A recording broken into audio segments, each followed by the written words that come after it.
নারীদের সম্পর্কে একটা গুরুত্বপূর্ণ তথ্য কি জানেন? যে আপনি তাকে যা বলবেন সে আস্তে আস্তে তাই হতে থাকবে। কি বিশ্বাস হচ্ছে না? এই যেমন ধরেন আপনি তাকে বললেন যে তুমি দেখতে কিন্তু ভারী মিষ্টি, তখন সে পরিপাটি হয়ে নিজেকে আরো গুছিয়ে রাখা শুরু করবে। আপনি যদি তাকে ভালো বলেন সে আরো ভালো হতে থাকবে। আপনি যদি বলেন যে তোমার মনের মধ্যে অনেক মায়া, ভালোর জন্য তুমি নিমেষেই যে কোনো কিছু কুরবানি দিতে পারো, তখনও সে সেটা রপ্ত করতে শুরু করবে।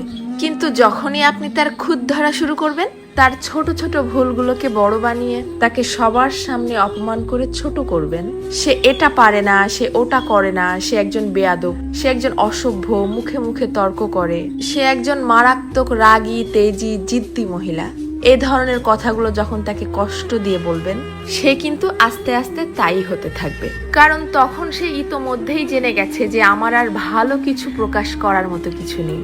সবার সামনে যেহেতু আমি খারাপ হয়েই গেছি, তো আরো খারাপ হয়ে যাই। তখন আর সে কোনোভাবেই কারোর সামনে নিজেকে সঠিক প্রমাণ করার প্রয়োজনীয়তা অনুভব করবে না। সে ধরেই নিবে যে কেউ আমাকে ভালো বললে ভালো, আর না বললে আরো ভালো। কে বুঝলো বা বুঝলো না এটা নিয়ে আর মাথায় ঘামাবে না। এটুকু তার ঠিকই বোধগম্য হয়ে যাবে যে আমি সবাইকে সম্মান দেখিয়ে লাইনের পেছনেই দাঁড়াই অথবা সামনে, সব অবস্থাতেই আমি খারাপ। আর এভাবেই আস্তে আস্তে আপনি তাকে হারিয়ে ফেলবেন।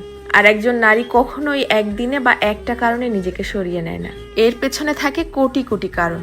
এর জন্যই কথাই আছে না যে কথাতেই জয় আবার কথাতেই ক্ষয়। কারো ভুল ধরিয়ে দিতে হয় একান্তে, সবার গোপনে। আর কারো প্রশংসা করতে হয় তাকে সামনে রেখেই সবার সামনে। কারো প্রশংসা করাও কিন্তু একটা মহৎ গুণ, যা মানুষের স্বভাব এবং আচরণকে নিমিষেই পরিবর্তন করতে পারে। মানুষ কথা তো বলতে শিখে যায় 2 বছরে, কিন্তু কোন কথা কোথায় কিভাবে বলতে হবে সেটা হয়তো শেখা হয় না 50 বছরেও। এটাও কিন্তু মানুষের জীবনের একটা বড় ব্যর্থতা।